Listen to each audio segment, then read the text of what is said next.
So that's a little more into solutions, right? So we've got COVID taking out the knees of local organizers. We've got anti-Trump creating a very hostile environment, and then we've got states, right? The Democrats and Republicans in power actively repressing third parties when it comes to ballot access, when it comes to media access, right? It requires huge numbers of volunteers to gather signatures or money, usually both. Um, Media, like I said, media doesn't always cover us, right? And we're often not invited to the debates. Even independent media that's often critical of the Democrats don't raise alternatives, right? They just kind of are critical of the Democrats, and it ends there. And the best result they get is just kind of sending someone out off the Democrats to linger alone in space, right? They don't send them anywhere else to actually build an alternative.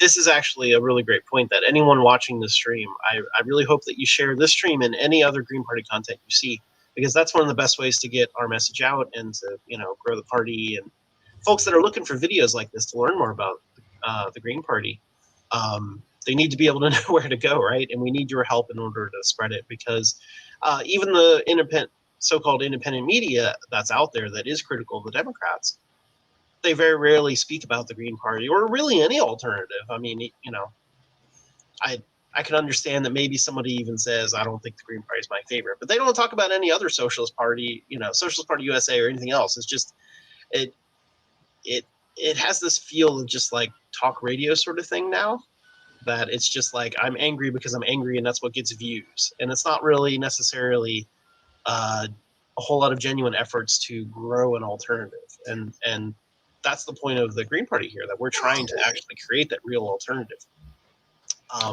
And I can say from experience that, especially as a Green Party national co-chair, and maybe Chris had this same experience, that when you actually reach out to podcasts and things like that and say, hey, I'm available, do you want to do any interviews? Like, I'll be on your next live stream. Just tell me when you want to do it, and I could do it. Like, almost nobody ever responds to you. It's not that we're not trying. It's that media very often won't talk to us, and that even includes independent media. We need your help to get the message out and to really grow. And I think especially if more people who are watching these media things demand that we're on there, then they will eventually do it. Yeah, and thinking about independent media, from my perspective, in many ways, they've just replicated the mainstream media talking head model with different talking heads, and still a majority white male older talking heads, right? They've just replicated the model that they are trying to overcome, and kind of in the same model as the mainstream, in the same vein as the mainstream talking heads. From what I've seen, most of these independent media, talking heads are in it for them, right? Their brand is them, right? That's what they're trying to get views, they're trying to get monetization, they're trying to get that kind of stuff, and that's the end goal. It's not creating an alternative, right? It's getting views no matter how. And so, yeah. And then, the final point, kind of spinning off that, right? So the independent media that many Greens think we can rely on has shown that we can't, right? We can keep trying. We should always keep trying, just like we should always keep trying with the New York Times, right? We should always try with all of these outlets. We should try to get our access. But the reality is we can't ignore the reality, right? We have to look at the reality, and the reality is they aren't covering us, right? They're not advocating for alternatives. They're not, there was a podcast network that did a big third party thing, and it wasn't until a couple days before that we even got Greens on the agenda. It was going to completely exclude the largest left party in the country, right, in a discussion about third parties, and that's completely normal. And that one was driven by the personal opinions of the people organizing it, right? Many of whom were libertarians.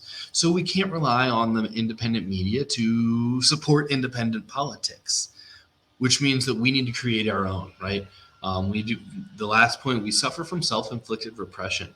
When we don't put out our own media, when we don't, too many Greens are spending their time sharing these talking heads, sharing, progressive Democrats, and pushing people either towards the Democratic Party or towards the void, without a plan of action to go forward. I've yelled at so many Greens when I see a post about this workshop and it looks really interesting, but I can't make it, right? I just can't be on the Zoom at that time, or I'm in another state and I can't be in the room. And so after the fact, I reach out and I say, hey, do you have a recording of that? No. Almost always the answer is no. Cool. So the 5 people that were able to show up at a specific place and time are the only people that got to experience what from my perspective would have been an absolutely incredible, educational event. Like, that means that whole endeavor was basically wasted. We brought on an expert. This happened with high-speed rail in Illinois last year, where they had someone from they had a panel on high-speed rail, and everyone, the 6 people who there were talking about how awesome it was. And I said, cool, let's share it to social media. And they said, we didn't click record. Then why did we do it? Like, honest question. Why did we bring someone in to talk to 6 people?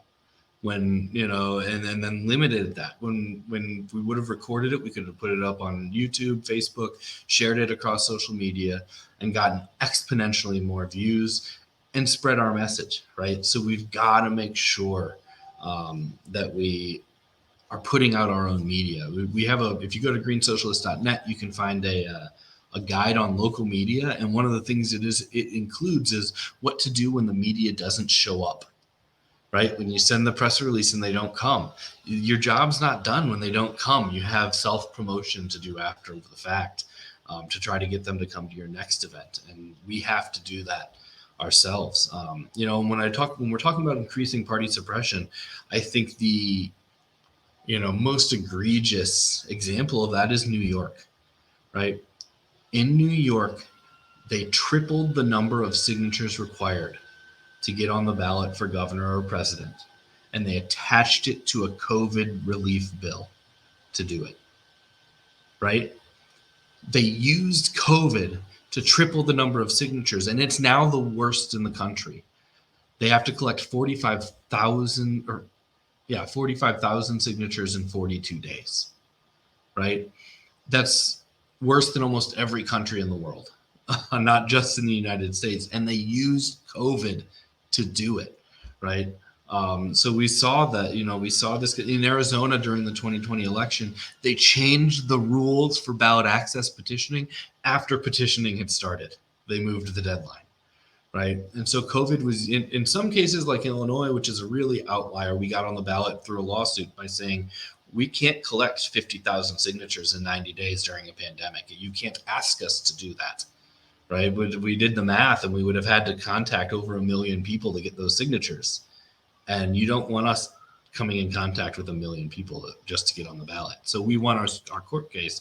But in much of the rest of the country, COVID was used to increase repression against third party and independent candidates.